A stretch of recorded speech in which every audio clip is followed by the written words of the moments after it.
মানুষ জান্নাতের আশা করে। যেমন পড়াশোনা ছাড়া চাকরির আশা করে, তেমনি মানুষ মুসলমানিত্ব ছাড়া, নামাজ রোজা ছাড়া, আল্লাহকে খুশি করা ছাড়া, জান সদকা করা ছাড়া, মা বাবার খেদমত করা ছাড়া, পাড়া প্রতিবেশীর হক আদায় করা ছাড়াই মানুষ মহান রবের কাছে জান্নাত প্রার্থনা করে।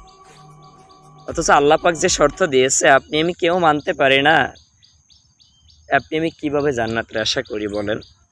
এই যে ফজরে নামাজ গেল, আদায় করলেন না, জোহর আসবে তাও আদায় করবেন না, আসর আসবে, মাগরিব আসবে, এশা আসবে, আদায় করবেন না, কারণ আপনার দুনিয়ার কাজ শেষ হবে না।